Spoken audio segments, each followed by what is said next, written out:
Hey guys, it's the Flash Cubing. Today I'm going to teach you how to solve the Rubik's Cube.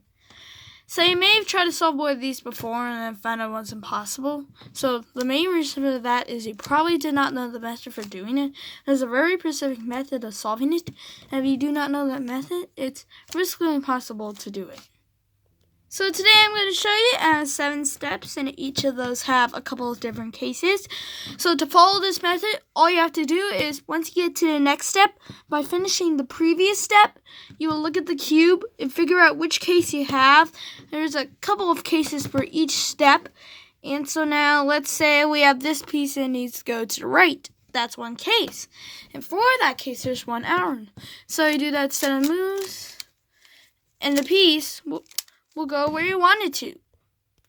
And by completing each of the 7 steps and finding each algorithm for the case, and if you do the right algorithm for that case, you'll effectively solve the cube in no time at all. In fact, it's pretty easy to get under a minute using this method.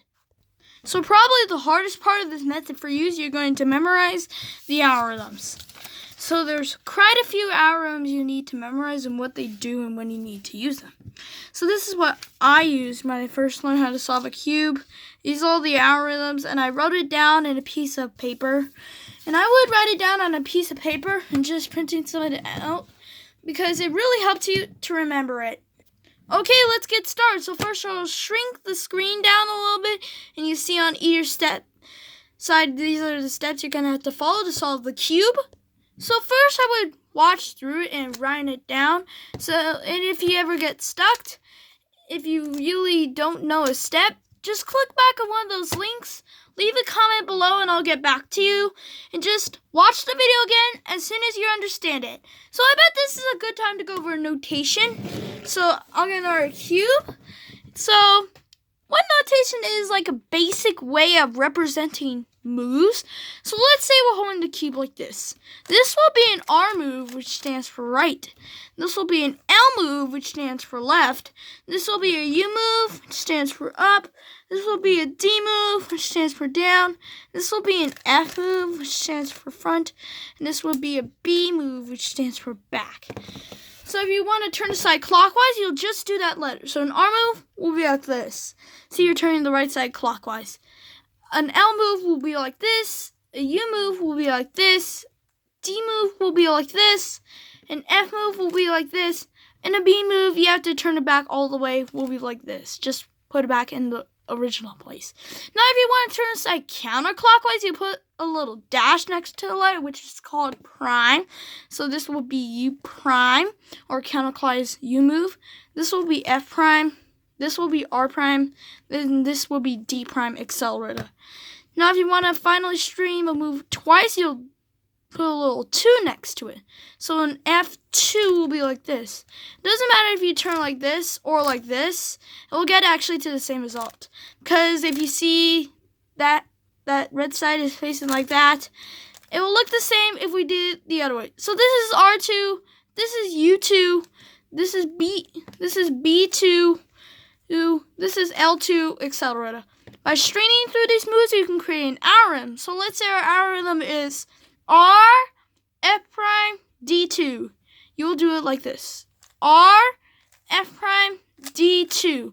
I just some finger tricks, but we can just do it like that. So the first step is going to be to get a white cross. We're just going to start with white because it's going to be easiest this way. These are edges right here. These 4 edges pieces, there's actually 12 of them on the cube. They need to be in between its 2 centers. They need to line up with the white center and the respective color center, like that. And you may see that a piece right here, and the centers never actually move. They just rotate in place. And if you already have any pieces lined up, go ahead and line that up with their center, because we're going to have to, so we can move the pieces back onto the top. And you may see a piece right there, and you can just move it up like that. But that's not actually correct, because we need to both line it up by its centers, by the white and the green one. So we can bring that one down back to the bottom. And anything, if the piece is just not correct, is bring it to the bottom. Bring it next to the piece I'm going to move this side up, and move this piece up, and then you can move it back up. And now you may see that a piece from here, that's not correct. So we bring it to the bottom layer, and then we can line it up and bring it back to the top. And then the last one might be not that bad. So you're just going to, you might line it up like that, but that's not actually correct. So what I can do, I can bring it to a piece that's already lined up, put it out of its position. So now I have lined up. I actually did kind of mess it up, but in this reason, it's okay. When you rotate this piece back up, you can rotate it back up and put it in its slot. So just play around with the pieces so you can get the whole white layer complete. So you get the white cross, get in. So now for step 2, the goal of this step is to get a complete white layer. See, the whole white layer is completely solved. If you have something like this is not solving the white layer. It may look likely have it solved, but you actually look at it, these two pieces need to be switched. So we're going to be starting off with our white cross, and we're going to, this is our first algorithm, and it's going to be a very short algorithm that's going to be repeated at a bunch of times. So I'll put that algorithm up there. It's R prime, D prime, R, D. So we get our notation cube out. It will look something like this. R prime, D prime, R, D. So that's our first algorithm, and it puts pieces up into its slot. So we're going to be holding across. We're going to be looking on the third layer. This one is good, so we can put it into its slot.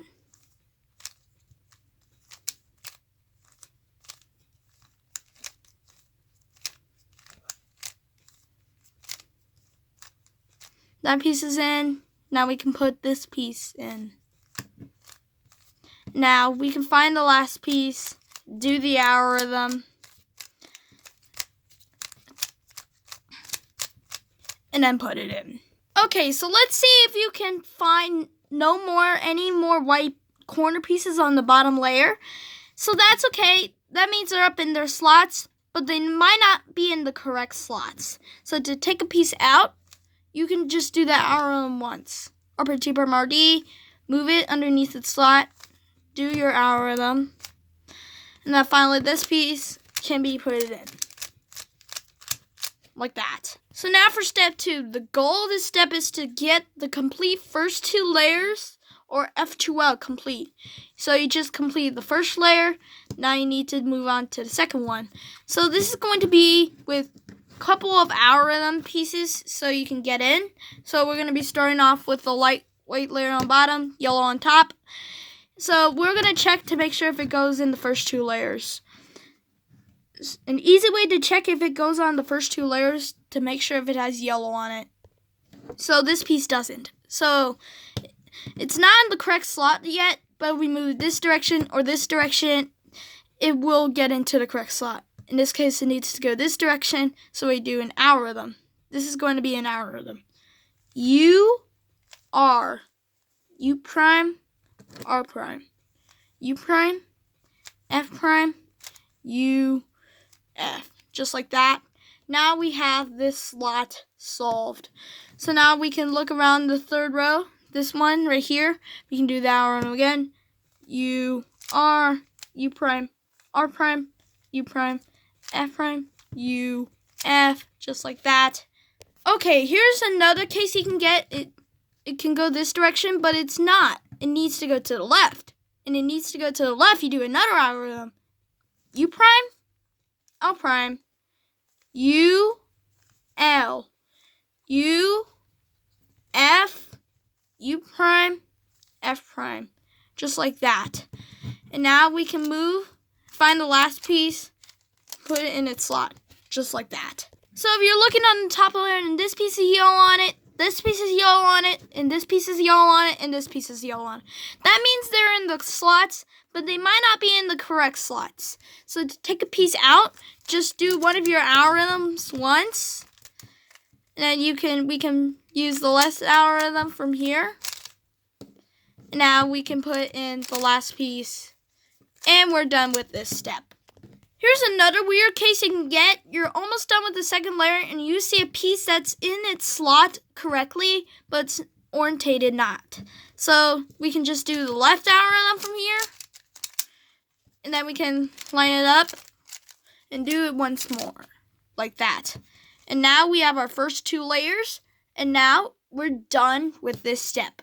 So now for step 4, we're going to be looking at these 5 pieces. So just ignore these corners and think about these 5 pieces plus the edges. So you'll either have the dot, an L shape like this, a line, or a completed cross. So this is the goal of this step, is to just get a cross like you did on the bottom. So this is going to be another algorithm, so we're going to perform it in a great way. So we're going to find an edge piece, because none of these edge pieces are not on the top layer. They need to be orientated. So this is the algorithm. F, R, U, R prime, U prime, F prime. Just like that. And now we have the L. So for the dot, you need to repeat it 3 times. The L, you need to do it twice. The line, you need to do it once. So if you start off with the line, you can only do it once. So we can have it like that, or like this, or it doesn't really matter. Just make sure the whole L is right here, like this. It needs to be on the top and the left. So you do F, R, U, R prime, U prime, F prime. And now we can have a line like this or like this. It doesn't really matter. So if you start off with the line case again, you can do it only once. So F, R, U, R prime, U prime, F prime. So now I have the cross. So if you never have to repeat that algorithm more than 10 times. That's a mistake I made a lot. But if you have the line like this, or the L like this, or like this, it won't end up like the same, and you'll end up going backwards. So just the goal of this step is to just get a yellow cross. Now the next step might not look different from the previous step. See, we have the cross, but we also have these edge pieces lined up. This is very similar when you make the white cross on the bottom, but you all did that in one step. This one is going to be a little bit more complicated, so splitting it up into 2 parts. If you have an algorithm like this, you see they might not be all in the correct slot. So we can look at the cube, and we have one piece that is lined up. So we actually want to have 2 pieces lined up. So we only have 1 piece that's lined up, but that's no good. Turn again. No pieces are lined up, so we turn it again. 1 piece is lined up, but that's not good enough. And now we finally have 2 pieces that are lined up. So if you have 2 pieces that are lined up, hold them on the top and the right like this. This algorithm is called soon. It is R, U, R prime, U, R, U2, R prime. And see, I did some fancy finger tricks like that. We can just turn it like however. And we are done. Here's another case you can get. We have the cross lined up, and we have 2 pieces that are lined up. There's one on the top and the back. You can't do that algorithm because it won't be in the correct slot. That's how the way opposite colors work. If you have 2 like this, if you have opposite colors, do that algorithm once, and then and now we have 2 pieces lined up. Do that algorithm again, and then we are done with this step. Okay, so the 6th and second final to last step. The goal of this step is to get all the corners in the correct slots. They don't have to be like that. That'll be cheating. You just have to get them all in the correct slot. If you have something like this, there won't be all in the correct slot. So we're going to find a piece that is in the correct slot. So this piece is not, This piece is not, this piece is not, but this piece is. What we're going to do is we're going to hold it on the right like this and do this algorithm. U, R, U prime, L prime. U, R prime, U prime, L. Just like that. That should either put the pieces all in the correct slot or just move them around. In this case, we don't, so we do again. U, R, U prime, L prime, U, R prime, U prime, L, just like that. Now they're all in the correct slot. So you don't have to do that arrow more than 3 times. That's the mistake I made a lot when I first began. So we just have to put them all in the correct slot. Okay, now this is the very last step. The goal of this step is to have the cube solved. In this case, we're going to be moving top layer and rotating all these pieces that need to be rotated. And we're going to use that algorithm from the second step. And that algorithm again is R prime, D prime, R, D. So I'll do it like this. There we go. I see I did that a couple times. R prime, D prime, R, D twice. Now what we're going to do, not rotate the whole cube. You see it's a little bit messed up around here. Just turn the top layer until you find the next wrong piece. So you're not going to want to rotate the whole cube. Just turn the top layer until you find another piece. Okay, that piece is in. Now finally this piece. And there we go. And it will always end up being solved on the bottom. The whole bottom layer plus the white layer will be solved. And you can see we can just turn the top layer and we can successfully solve the Rubik's Cube. Okay, so there's a couple of different cases what you can do with the last step. You can have all 4 of them mixed up. Or you can just have a few, it's just 2 or 3. But anyway, you just do that algorithm a couple of times. Or you can have a few, it's just 2. Anyway, you just do that algorithm a couple times on that one. Sometimes you have to do it a couple more times. So likely on that first one, I had to do it 4 times. It just depends on which way it's oriented. We can just move the last layer back and we have it solved. So I hope this video really helped you. It was quite a long video and it took like a really long time to make. So if you liked it and if you helped you solve your first cube, leave a like down below. If you need any suggestions in the comments down below. And if you need any help, leave those in the comments down below, like a basic tutorial on the 2x2 or something. And if you want to be notified on a future video like this one, make sure to hit that subscribe button. And I'll guys see you next time. Bye!